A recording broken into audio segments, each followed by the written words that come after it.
I want to say that anger and hatred is too heavy a burden for any leader to carry. And you only carry anger and those kind of other negative emotions to the advantage of the distractors. So it is important then, in politics, you draw your line. You know, this is the kind of politics I want to play. Draw that line, whatever it is, follow through. Secondly, in terms of Wamalwa West TV, on why, you asked me a very difficult question on why I was repressed. I also don't know. And I am saying it in good faith. I didn't come here to accuse anyone today, or I only came to set the record straight. No one in the leadership of our coalition, from whichever position, has ever called me in regards to the position, in regards to what I need to do better, in regards to what I need to change, in regards to things that needed to be done in a different manner. It's very good for me to put it into record because, as I said, I was holding this position knowing that I was serving Kenyans. So I am also answerable. And in sincerity say, there is no one who has ever called me, decision makers of our coalition, to say anything around this. I read in newspapers about myself the same way you do. And in terms of this position, that's what I mean. And that's the truth. Moses of Star. You know, Moses is a political journalist. I know him. So he's asking me that I need to say something around politics. Moses, I have your number and you have mine. And I want to assure you that when I need to talk politics, I'll call you. And I'm saying it respectfully. I only think that even this is also very important. And situko tu hapa Kenya. I mean, I'm not going anywhere and Moses is still around. I know your job is not threatened in any way, so you are still in Star. So I'll be glad to also talk about that at the fullness of time. The other thing about Miriam, Millicent KBC. There are many things she asked about. Yes, I talked about one thing we did. What about the many others that are challenges that remains to be done? Of course, there are many. There are many things that we are work in progress for us as a country. And referencing to the position I was serving, the issue of public debt is a major challenge. The issue of stored projects is a major challenge. So there are many things that are a work in progress. There are others, very important things like confirmation of other people who work for government, like the UHC staff. We had allocated some money before, but there is still some work to be done in terms of more allocation. And so that even those brothers and sisters can also have a chance to be compensated for the service they offer our country. And the other one, you've talked about public participation. I agree. Kenya is a robust country in terms of hearing your voice, but there is also work to be done in terms of incorporating all citizens, and especially in allocation of resources. There are things that I don't know whether there is a net to it. One of those things is public participation, because it's a continuous process which has to keep on improving, which has to keep on done better, because there is no perfection to it, but we can always polish it and do better about it. We can take another round. Let's talk. You continued serving as the chair for budget. My name is Stephen Leto, Citizen TV. if you continued serving as the budget chair, will you allocate in the 2025-2026 financial year 72 billion shillings for chapati?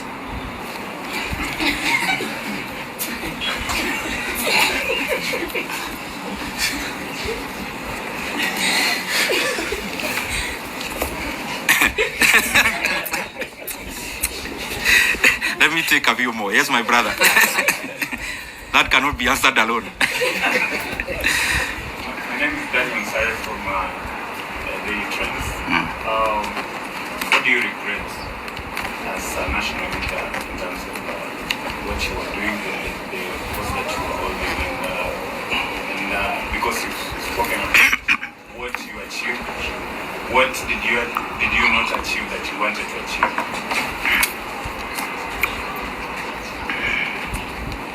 Let me answer those two because I was to be precise.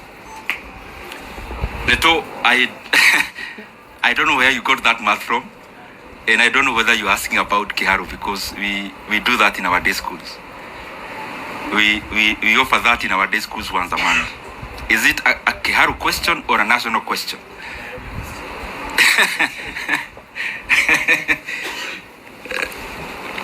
Since I am not chair now, let me not hypothesize on what I would do if I was one now. But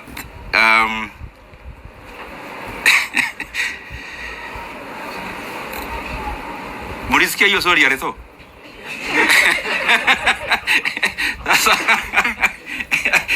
Leto, you want to box me in a corner? I'll answer you that in camera. Because I also don't want to deflect from this. It's a good question, but I also don't want to wander so far. I'll give you that answer, Leto. And I'll also give you a calculator so that you do the right calculations. Daniel from Daily Trades. Any regrets? What you could have done better? As I said when I was answering Millicent, budget making as it is in management of leadership is always work in progress. There is no perfection to it. That's why even the most developed countries keep on having new leaders. Otherwise, they could have finished the work and say, sasa tumemaliza, there are no more leaders to be needed. So there is always it's always work in progress to reach where we are headed. He also asked about the regrets. What I believe myself is that I am the sum total of all my experiences, bad and good. And if I want to remove any bad experience from my CV, that is, as a human being, then I am deserting to be who I am. Therefore, very rarely will I have regrets. What I'll have are lessons to do things better. Not about only doing, to treat people better. And if at some point you feel that you've been wronged, I always believe it's an opportunity for you to know how to treat people better when you are at a vantage point. And therefore, no much regret. Yes, sir, my brother. My name is Mike from KD47. Now, kwa vile na masuala kadhaa umeguzia pale kuhusiana na uhusiano wako na wakazi wako wa Kiharu, ulichaguliwa moja kwa moja kwa sababu haukuwa na vibango vile kuweza kitu. Vile vile ukasema kwamba hakuna yeyote aliyepigia simu kuhusiana na kazi yako na uhusiano wako wa kikazi nao. Labda uhusiano wako na Rais William Ruto umekuwa vipi hivi karibuni, na labda kabla ya kubanduliwa hamsini kwa aliyekuwa naibu rais, uhusiano wako na Rais William Ruto ni upi hadi kufikia sasa? Je, amesema na wewe ndio wote ule? Umesema na aliyekuwa naibu rais popote kule? Uhusiano wako vile vile na aliyekuwa naibu rais ni upi hadi kufikia sasa? Mheshimiwa, swali langu ni Hon Ndindi kutoka idara ya Moreni. Your name is? Ronnie. Okay. Swali langu kwako ni kuhusiana na utendakazi na mchakato kazi wako katika eneo bunge la Kiharu.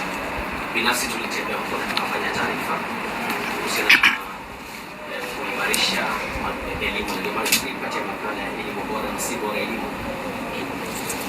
Hivi sasa umengatuliwa na kuondolewa katika wadhifa ambao umekuwa unashikilia, na hizi tetesi ambazo zimekuwa zikisemekana na viongozi kwamba mgao wako uelekezwa katika eneo lako. Kwa sasa hivi umeondolewa, je, ujenzi wa shule utaendelea, madarasa yataendelea, kabla zitaendelea na wanafunzi wataendelea kula, au sasa bajeti vile vile itakuwa imefinywa, kuna uwezo zaidi? Okay. Kidogo tu, the reason you see me I'm studying chache so that I don't also get lost. Let me answer the two very specifically. Mike, you asked about the relationship with our leaders.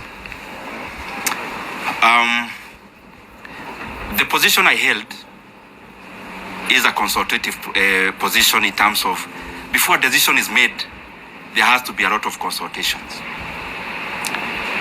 But as I said before, because I also don't want to discuss personalities today, the position or the answer I gave before, I think it answers many things. That I have not had any conversation directly or on phone with any leader of our coalition in regards to the position I used to hold.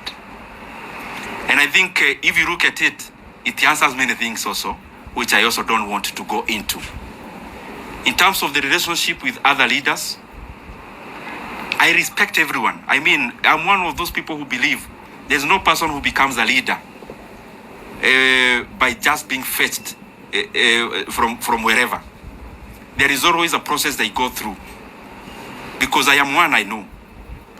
And therefore, in terms of you've asked the relationship between the president and the former deputy president, the position I hold is that I respect every leader. And I could have things I need to talk about. I could have reservations on decisions made, but I don't think it has been within my role to talk about those things, especially in public. The other thing in that question is that maybe for clarity's sake, the last discussion I had with the president of the country, the last political discussion, either a chat or a discussion as it were, was before October of last year. And I would not want, and you permit me to do that, not to discuss any further about any leader, because as you all aware, I stopped serving in my position. It's barely a week. I also need to understand many things before I talk, because I believe as a leader, I lead people. There are people who look up to us as leaders. And therefore, even when you see that I am not answering some questions, it's not because I can't answer them. I believe you have covered me previously, and you know for sure that, respectively, in this world, I only fear God. So whatever I need to say, I have no reservation of saying. But also, we are given wisdom to say when to say, how to say it. And I believe we are here in Kenya. We'll keep interacting. If there is more to be said, if there is more to be clarified, we are around. Ronnie,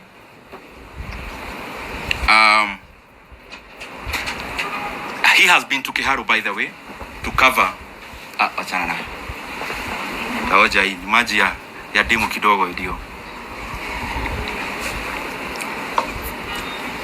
mkiuliza swali kwa ikuwe sawa. Ronnie, you've been to Kiharu, and I am grateful. And by the way, I want to request anyone who would want to come to Kiharu to look at what you've been doing. We are more than glad to host you. We don't do these things, especially of hosting people, because we want to blow our own trumpet. We do these things because I am convinced that if leaders started competing on the basis of what they are doing, the country would become better wholesomely.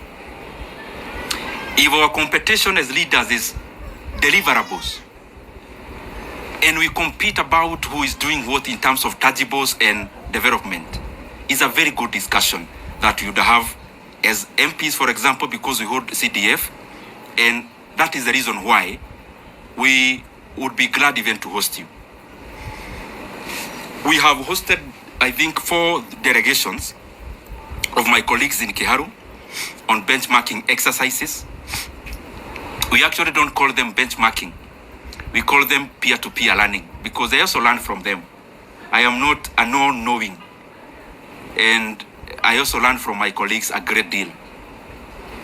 And in terms of, like the video you see around me wearing some goldish shirt, I'm sure you have seen it. That was on 4th of January last year. It is not a recent video. And we have been doing those things primarily because I think at some point I was not doing the right thing, and at some point I learned. And therefore I feel that if I share my experiences with anyone, and I also learn from them, the management of public resources becomes better. If Kiharu improves, any other Mvita improves, if Ebakasi East improves, if any other constituency improves, then Kenya holistically becomes a better place. And I want to underline, the leaders who come to Kiharu, they don't come to learn because I am all-knowing and I know everything. I also learn from them. And that is why I also go to their constituencies to learn what they do. And I also know majority are trying their best. Specifically to answer you now, is that the projects you saw in Kiharu, majority of it that we have done in our learning institutions, I actually did in my first term. In my first term, I was a member of a committee called Regional Integration. I think I have answered you. So, I'll still call you next year. I hope we'll still be doing better, hopefully. Yes. Majibu Kisao from K24. Kuna swali mwenzangu alikuwa ameuliza kwa kifupi tu kuhusiana na wale wabunge ambao walikuwa wanakejeli kwa labda kujilimikizia pesa kuwatumikia wakazi wa Kiharu. Labda utawaambia nini? Tena niuliza nilipouliza, alafu waibie siri kwa sababu si mara moja si mara mbili umeteuliwa kama mbunge bora. Okay.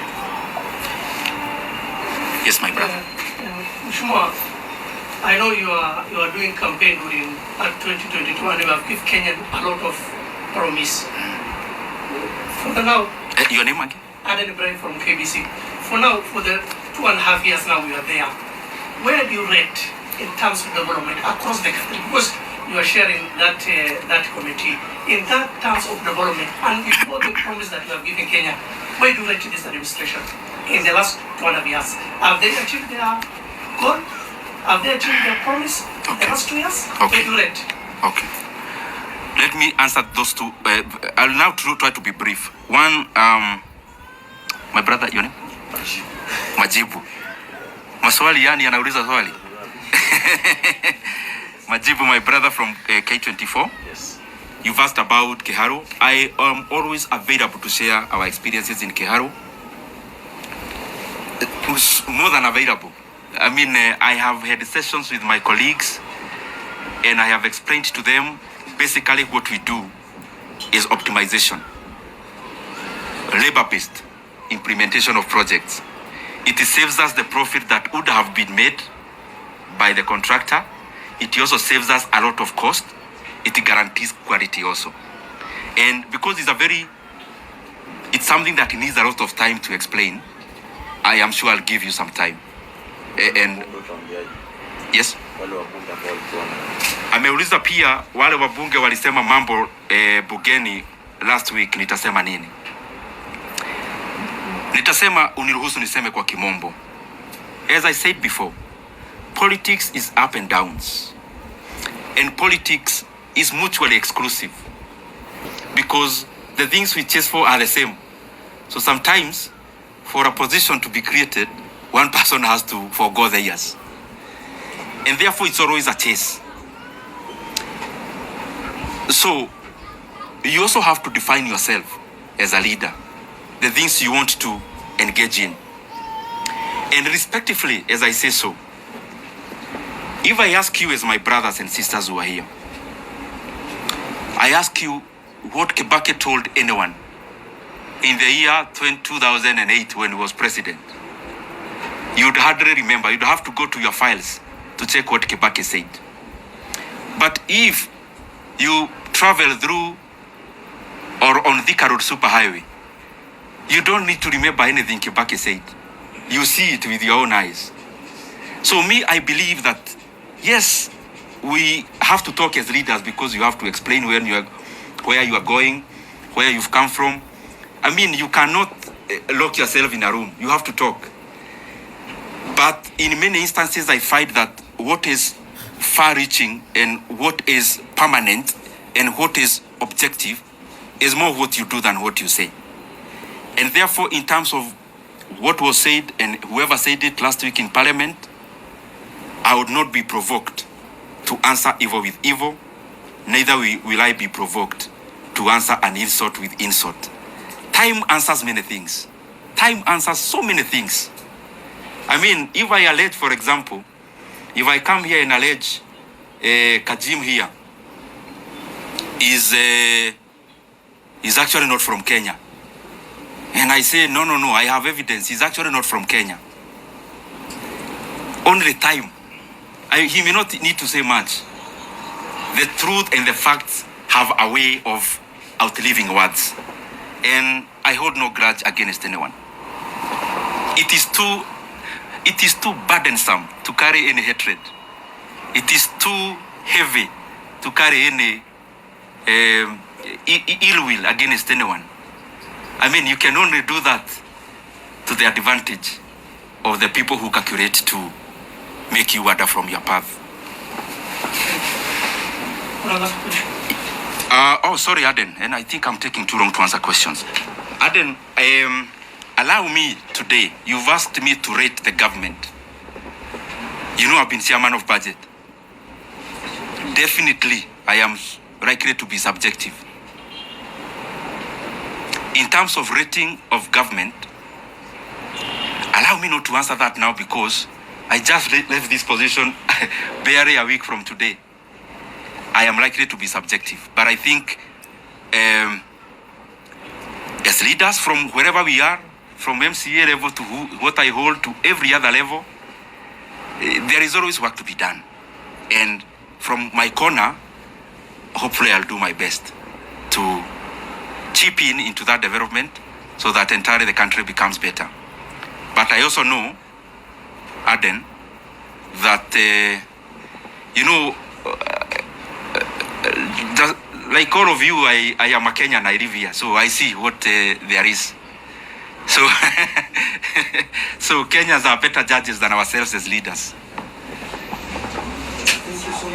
Yes. The last one is, what's your take on the pollution act? Your name is? My name is Jeff from Live Nation 254. Jeff? Jeff Zilla, Live Nation 254. Okay. What's your take on the agreement between the opposition, Raila Odinga and the president? Will this agreement solve the issue of Gen Zs? Because the other time Gen Zs went to the streets and they wanted some some support from the government. Will this help? Will this agreement help Gen Zs? Jeff, I think, but respectively though, usinibebe vibaya, those are the areas that I don't want to go today because I don't want to distort the message for today. And since I'm around, Jeff, I'll give you audience. You know now I'm not as busy as I used to do or to be. Maybe the last one on budget. Yes. Given the role you played in the last Your name? I am from